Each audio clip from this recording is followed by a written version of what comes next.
만약 내가 버려진 게 아니라 거래된 거라면 그럼 엄마라고 부르던 사람들 중에 누가 진짜 죄인인 걸까? 그 생각이 스치자마자 지은호는 숨이 턱 막히는 느낌이 들었는데요. 방 안 공기가 갑자기 무겁게 내려앉는 것 같았습니다. 고성희를 의심해 보라는 사람은 많았지만 정작 지은호 자신은 한 번도 제대로 의심해 본 적이 없었거든요. 나를 그렇게까지 아끼는 사람이 설마라는 방어가 늘 먼저 올라왔었어요. 그런데 고성희가 했던 말들이 하나 둘 떠올랐습니다. 은호야, 너 어릴 때부터 아픈 데가 하나도 없었잖아. 밥도 잘 먹고 열도 잘 안 나고. 내가 보육원에 있을 때 거기 원장 말이. 지은호는 그 말을 들을 때마다 어떻게 그렇게 자세히 알고 있지? 하고 얼핏 이상하다고 느꼈었는데요. 그때마다 스스로 그 의심을 꾹 눌러 꺼버렸습니다. 그게 고성희에 대한 예의가 아닌 것 같아서요. 그날 밤 지은호는 결국 잠을 포기하고 노트북을 켰습니다. 검색창에 고성의 보육원 후원, AP그룹 사회공헌, 보육원 이름까지 하나하나 쳐넣었는데요. 예전에 어렴풋이 들었던 보육원 이름을 떠올리면서 손가락이 떨렸습니다. 관련 기사들 사이에서 지은호 눈이 한 곳에 딱 멈췄습니다. 15년 전 AP그룹 사모님 고성의 보육원 익명 후원. 언뜻 보면 그냥 좋은 기사였는데요. 기사에 적힌 후원 시기가 문제였어요. 지은호가 보육원을 떠나 입양? 형식으로 정순이 집에 들어오던 그 해, 그 달이랑 묘하게 겹쳐 있었거든요. 왜 하필 그때야? 지은호는 노트북 화면을 닫았다 열기를 반복했는데요. 머릿속에서는 우연이지, 우연일 거야라는 말과 그래서 다들 의심하라고 했던 거구나라는 말이 서로 부딪히고 있었어요. 다음 날 아침 회사로 간 지은호는 억지로 평소처럼 행동하려고 했습니다. 하지만 출근길 엘리베이터 안에서 마주친 이지혁을 보는 순간 억눌러 두었던 감정이 또 올라왔는데요. 휴가 얘기 잠깐 더 하죠. 이지혁이 먼저 말을 꺼냈습니다. 지은호는 피곤한 얼굴로 웃어 보이려 했는데 잘 되지 않았습니다. 대표님이 뭐라 해도 저 휴가 갑니다. 이번엔 진짜로 해야 할 일이 있어서요. 이지혁은 잠시 말없이 지은호를 보다가 한숨을 길게 내쉬었습니다. 지은호 씨, 어제 말한 거 기억나요? 고성애 씨 아트스페이스 공사 아직 시작도 안 했다는 거. 네, 들었어요. 그래서요. 그게 저랑 무슨 상관인데요? 이지혁은 가볍게 웃는 척했지만 눈빛은 진지했는데요. 상관 있죠. 그건 돈이 어디로 빠져나갔는지, 누가 그 돈을 쥐고 있는지, 그게 결국 지은호 시간이 어디로 가는지랑 연결될 수도 있으니까요. 대표님, 지금 저 겁주려는 거예요? 지은호는 목소리가 높아진 자기 자신을 느끼며 움찔했지만 멈추지 못했습니다. 그 사람 오빠 지금 당장 수술 안 하면 죽는다잖아요. 저는 그 얘기만 들리는데요. 돈이 어디로 갔든 아트스페이스가 돌덩이든 뭐든 그게 지금 그렇게 중요해요? 이지혁은 잠시 입을 다물었다가 조심스럽게 말했습니다. 저한테 중요한 건 지은호 씨가 혹시라도 괜히 자기 몸 던지고 나중에 왜 그때 아무도 말 안 해줬냐고 후회하게 되는 거 그거 하나예요. 그래서 자꾸 따지고 묻는 거고요. 지은호는 그 말에 순간 가슴이 조금 흔들렸는데요. 그 흔들림이 더 무서워서 오히려 더 냉정하게 말해버렸습니다. 대표님이 왜 그걸 후회해요? 제 인생인데. 제가 알아서 할게요. 엘리베이터 문이 열리는 순간 둘 사이 공기는 어색하게 잘려나갔습니다. 이지혁은 아무 말 못하고 먼저 걸어나갔고 지은호는 그 뒷모습을 보면서 이상하게도 서운함 같은 걸 느꼈습니다. 나 걱정하는 건 알겠는데 왜 자꾸 내 선택을 틀렸다고 말하고 싶은 눈빛이지? 하는 생각이 들었거든요. 점심 무렵 정순이에게서 전화가 왔습니다. 목소리만 들어도 밤새 울었던 게 느껴지는 쉰 목소리였는데요. 은호야, 오늘 집에 좀 일찍 들어오면 안 되겠니? 왜요? 엄마 무슨 일 있었어요? 그냥 할 말이 좀 있어. 너도 할 말 많겠지만. 전화를 끊고 나서도 지은호 마음은 계속 불안했습니다. 집에 들어가는 발걸음이 평소보다 훨씬 무거웠는데요. 거실에는 정순이와 지강호가 나란히 앉아 있었어요. 둘 다 표정이 굳어 있었는데 분위기만 봐도 그냥 넘어갈 얘기가 아니구나 싶은 느낌이 들었습니다. 정순이가 먼저 입을 열었습니다. 3주 휴가 그게 그냥 쉬는 휴가 맞아? 지은호는 대답을 망설이지 않으려고 일부러 밝게 말했습니다. 응, 엄마. 그냥 생각 좀 정리하고 엄마랑도 시간 좀 보내고 그러려고요. 지강호가 비웃듯 웃었습니다. 누나, 우리를 그렇게 바보로 봐? 간 이식 서류 엄마가 봤는데 거기에 내 이름 딱 적혀 있었는데도. 지은호가 돌아본 순간 정순이 눈가에 또 눈물이 맺혔습니다. 은호야, 나도 안 그러려고 했는데 내 폰에서 병원 문자 보고 서류 보고 숨이 턱 막히더라. 너 나 몰래 그 집 애한테 간 주려고 한 거 맞지? 엄마, 그게 아니라. 지은호는 무의식적으로 또 아니라부터 꺼냈는데요. 자기 입에서도 그 말이 너무 허무하게 들렸습니다. 사실 맞으니까요. 정순이가 손을 꽉 쥐더니 떨리는 목소리로 말했습니다. 그래, 부자 생모니까 더 챙겨줘야지. 나는 뭐야? 내가 아플까봐 물 한 잔도 조심해서 먹이던 나는 그냥 키워주는 사람이지. 엄마가 왜 거기서 그렇게 나와요? 엄마랑 그 집이랑은 다 다르긴 뭐가 달라. 친엄마라고 부르는 사람 하나 더 생긴 순간부터 나는 내 옆에서 계속 눈치만 보고 있었어. 내가 그 여자를 얼마나 눈부시게 쳐다보는지 알아? 나한테는 한 번도 안 하던 표정이더라. 그 말에 지은호 가슴이 확 조여왔습니다. 자기가 무심코 했던 시선, 무심코 했던 말들이 정순이에게 어떤 상처를 줬는지 지금에서야 조금 보이기 시작했거든요. 지강호도 끼어들었습니다. 누나, 솔직히 말해. 우리 가족이랑 그 집이랑 물에 빠지면 누구 먼저 건질 건데. 간 이식도 이미 답 정해놨지? 그 집 오빠 살리는 게 먼저지, 맞지? 아니야, 강호야. 그런 식으로 말하지 마. 그럼 왜 우리한테는 숨겼는데? 우리가 진짜 가족이면 제일 먼저 상의부터 했어야 하는 거 아니냐고. 말이 부딪히고 감정이 부딪히다가 결국 정순이가 울음 섞인 목소리로 말했습니다. 은호야, 나도 더 이상 숨기기 싫어. 내가 나한테 이렇게까지 말하는데 나도 입 다물고 있으면 안 되는 것 같아서. 지은호는 그 말에 가슴이 철렁 내려앉았습니다. 엄마, 무슨 말이에요? 숨기기 싫다니. 정순이는 잠시 방으로 들어가더니 낡은 상자 하나를 들고 나왔는데요. 테이프가 여기저기 떨어져 나간 오래된 종이 상자였습니다. 이거 너 처음 집에 데려왔을 때 같이 있던 거야. 그때는 차마 볼 용기도 없어서 그냥 장롱 구석에 던져놨는데 내가 그 집 사람들 감싸는 얘기 할 때마다 자꾸 이게 생각나더라. 상자 안에는 오래된 서류들이 몇 장 들어있었는데요. 그 중에는 보육원에서 건네준 서류, 그리고 누군가 급하게 적어놓은 메모지가 있었습니다. 지은호가 손이 떨리면서도 조심스럽게 서류를 펼쳤습니다.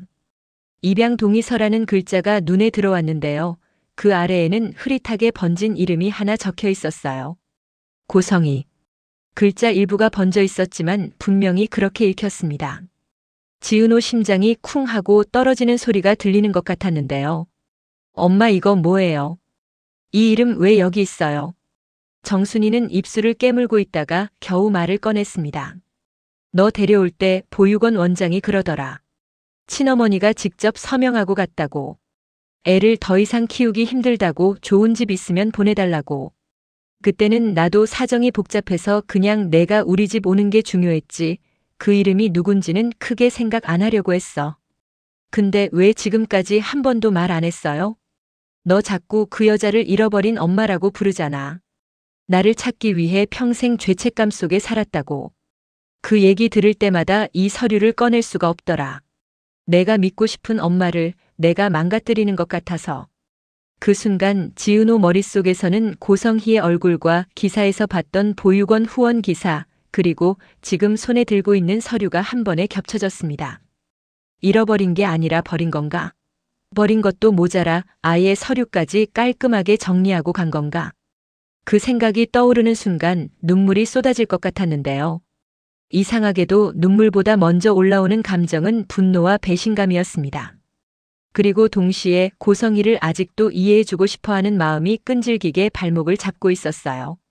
집을 뛰쳐나온 지은호는 거의 무의식적으로 박성재에게 전화를 걸었습니다. 혹시 시간 좀 돼요? 목소리만 들어도 박성재는 무슨 일이 터졌다는 걸 눈치챘습니다. 어디야? 그냥 거기 있어. 내가 갈게. 근처 카페에서 마주 앉은 둘 사이에 잠시 정막이 흘렀습니다. 지은호가 상자에서 가져온 서류를 테이블 위에 올려놓았는데요. 박성재는 그것들을 하나씩 차분히 넘겨봤습니다. 입양 동의서 친모 서명 날짜는 AP그룹 후원 시작 시기랑 거의 비슷하네. 박성재는 중간중간 메모를 하면서도 최대한 감정을 드러내지 않으려고 했습니다. 이게 법적으로는 그냥 입양 동의서인 거죠? 범죄 이런 건 아니고. 서류만 보면 그래.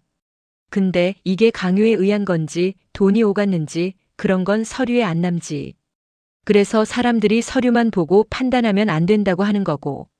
근데 다들 저더러 고성애 씨 의심하라고 하잖아요. 대표님도 성재 씨도. 근데 저는. 지은호는 손을 꽉 쥐었습니다. 제가 너무 바보 같죠? 그래도 아직 그 사람이 날 사랑했을 거라고 믿고 싶은 거. 박성재는 잠시 말을 고르다가 조용히 말했습니다. 바보 아니야. 그게 가족이니까 그래. 근데 가족이라고 해서 다 무조건 좋은 선택만 하는 건 아니거든. 때로는 자기 살겠다고 제일 사랑하는 사람부터 버리는 사람도 있어. 지은호는 그 말에 잠시 숨을 멈췄습니다. 그럼 저 어떻게 해야 돼요? 일단 팩트부터 확인하자.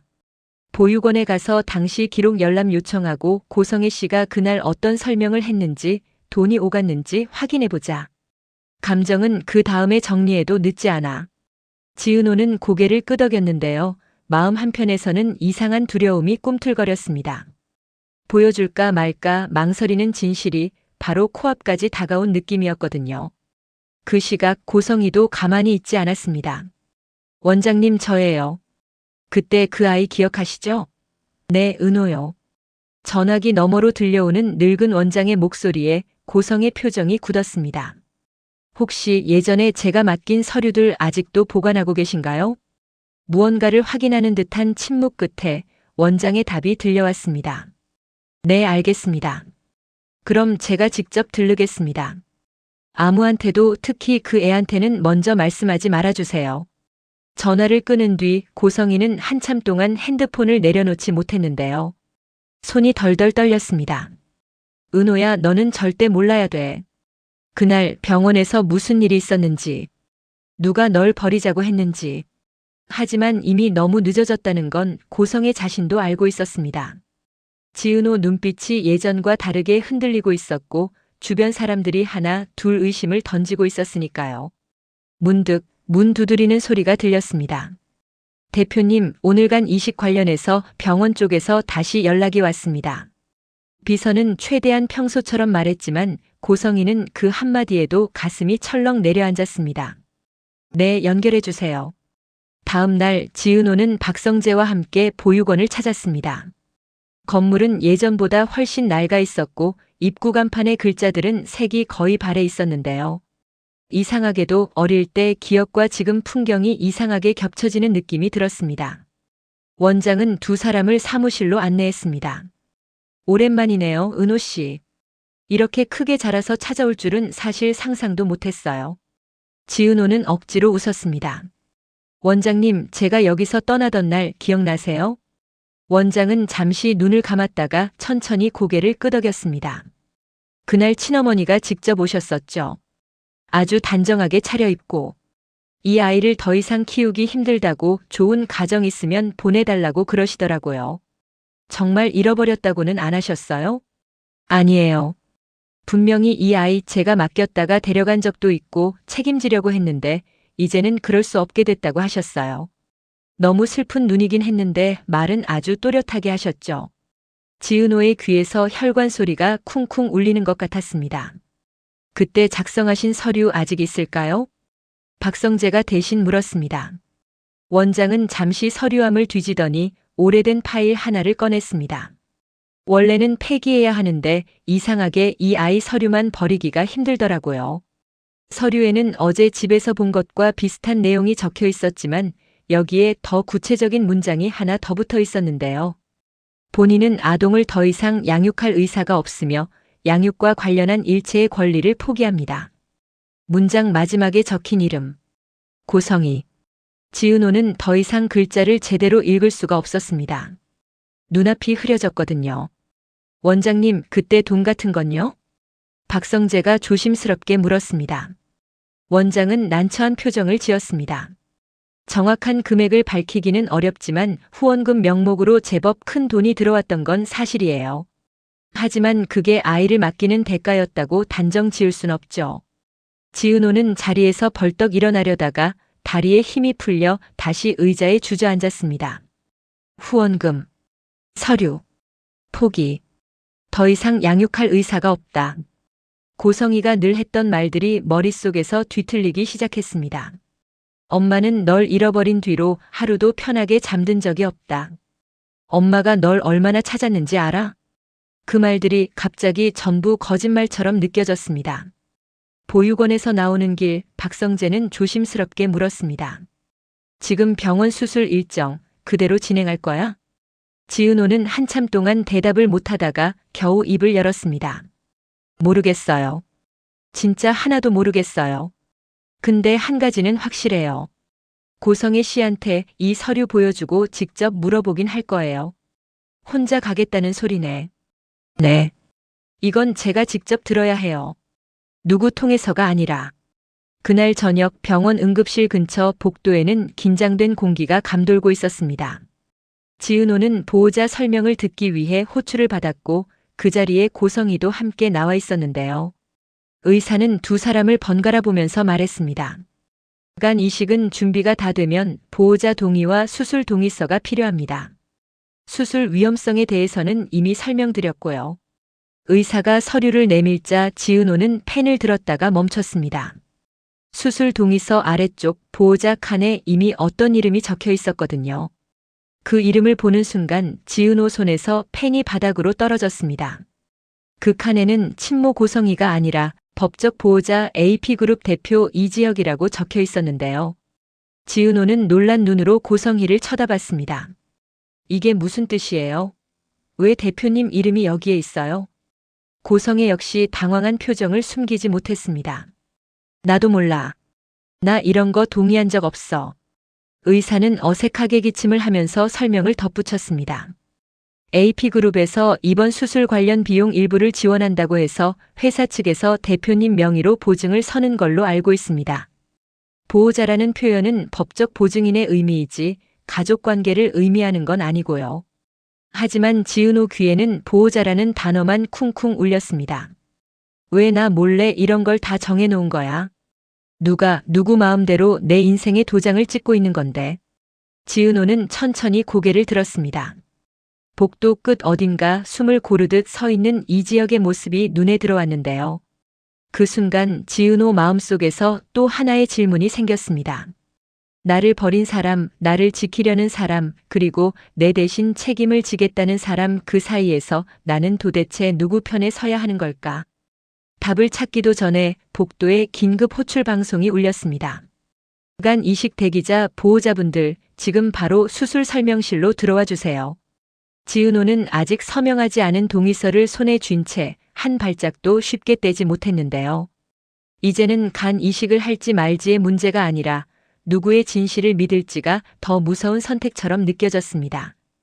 그리고 그 순간 누군가의 손이 조심스럽게 지은호 손등 위에 겹쳐졌습니다.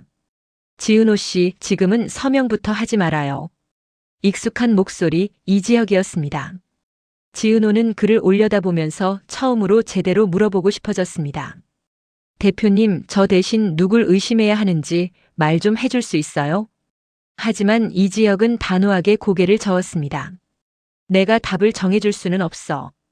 대신 진실을 같이 확인해 줄 수는 있어. 수술 설명실 문이 열리고 긴장된 사람들의 발걸음이 안으로 사라져가는 사이 지은호는 아직 그 문턱을 넘지 못한 채 서 있었는데요. 간 이식 날짜를 잡겠다고 결심했던 그날과는 전혀 다른 감정이었습니다. 이제는 간을 내어주는 대신 진실을 먼저 요구해야 할 순간이 온 것 같다는 생각이 들었거든요. 그리고 그 진실이 지금까지 믿어온 잃어버린 엄마의 이야기와는 전혀 다른 얼굴을 하고 있을 거라는 불길한 예감이 지은호 심장을 계속 두드리고 있었습니다.